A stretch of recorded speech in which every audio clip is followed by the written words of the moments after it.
Greg and Alice got married when they were very young, during their second year of college. It was what you call love at first sight. Both sets of parents thought 19 was too early for marriage, but after meeting and talking, they decided to give their blessing.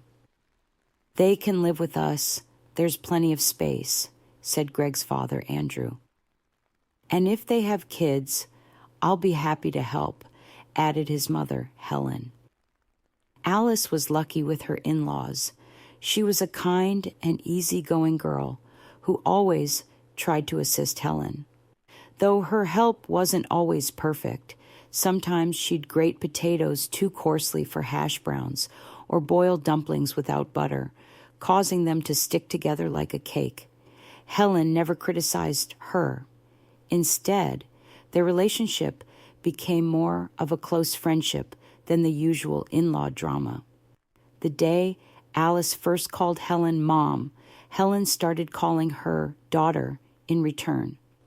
A year later, Alice gave birth to a beautiful baby boy, Johnny.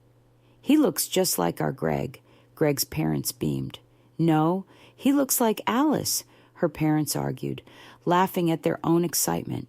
Helen, who worked for the city's emergency services, rushed home after every shift to see Johnny, while Andrew took him for weekend walks. Life was peaceful until Greg shattered it all. Greg fell in love with a stunning, proud woman named Regina. She was breathtaking, the kind of beauty that appears once in a century. Compared to her, Alice seemed plain. Greg decided he couldn't live without Regina. One day, he came home in tears and confessed to Alice, "I'm sorry, but I love someone else. I can't eat or sleep without her. I'll die if I don't have her, you understand?" Of course, Alice cried. She understood everything. Greg had been distant for months. She pulled out a suitcase and started packing. Helen walked by and peeked into the room. "Alice, sweetheart, what's going on? Where are you going? Why are you crying?" Before Alice could answer, Greg spoke for her. "Mom, Alice is leaving tomorrow. We're getting a divorce." Helen was stunned. "Wait, what? You had a fight? Just make up. What's the problem?" Alice sobbed. "Mom, he wants to marry someone else." Helen exploded. "I don't want another daughter-in-law. Greg, did you even ask your father where Alice is supposed to go? What about her job? The baby?" Andrew rushed in. "Why all the yelling? I just put Johnny to sleep." "Dad, tell them." Greg turned to his father, hoping for support. "Explain that you can't force love. I fell for someone else." "Is that my fault?"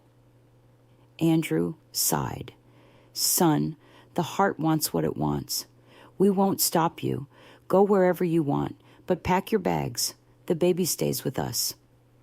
Greg was shocked. He had planned to bring Regina to live there, but now he'd have to rent an apartment and figure out money. His parents stood by Alice and Johnny like a fortress. Helen even handed Greg a suitcase.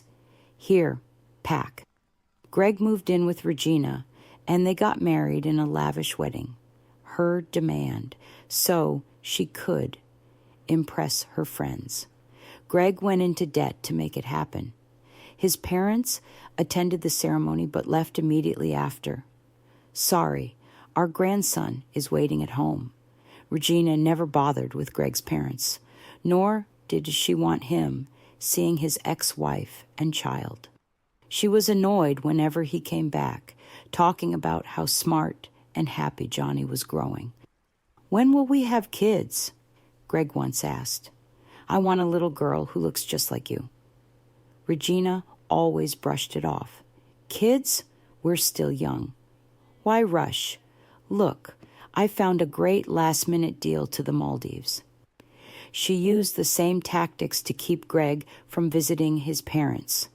Every time he planned to go, she'd suddenly have an urgent event, get sick, or guilt trip him into staying. Over time, he saw Johnny less and less. He missed his son, his old life, and, though he wouldn't admit it, Alice. Regina was stunning, but her personality was exhausting. He longed for warmth and peace. One day, Regina demanded he cut down the money he sent for Johnny. Greg, we're renting too. We need to live, buy clothes, eat, travel. We can't just throw money into a black hole. Greg was stunned. Regina, that's my son. I already left him. She scoffed. So what? He's got a mother, grandparents. He's fine. Greg refused to reduce support, ignoring Regina's complaints. But she kept pushing. Then, disaster struck. Alice and Johnny were in a car accident with her parents on the way to a vacation. Her father had a heart attack at the wheel, and they crashed. Alice's parents died instantly. Alice was hospitalized with severe fractures, while Johnny miraculously escaped with only a scratch. Helen collapsed from a heart attack when she heard the news. Andrew was left alone, caring for 2 critically injured women and a little boy. He called Greg. Son, we need you. I can't handle this alone. Take Johnny for a while. Greg sat frozen, even after his father hung up. Greg, what's wrong? Regina asked. There was an accident. He explained. Oh, people really need to pay attention when they drive, she said carelessly. Listen, we need to take Johnny in. Dad can't manage. Regina was outraged. Are you insane? I don't need your brat here. Put him in foster care or something. Greg stared at her in shock. It was like a fog lifted from his eyes. Suddenly, Regina's beauty vanished. Her nose was hooked, her face cruel. He slammed his fist on the table. My son is not a stray dog, and I never want to see you again. He packed his things and returned home. When he finally saw Alice, pale and broken in her hospital bed, he realized he still loved her. Taking her hand, he whispered, Alice, I'm sorry. I want to come back to you and Johnny. A single tear rolled down her cheek. Of course, Greg. I never thought I'd hear those words. Oh, Alice, I love you so much. Greg was back with his family. His mother was happy. Everyone she loved was finally together again. And Regina. She found a new perfectly suited husband, some famous photographer.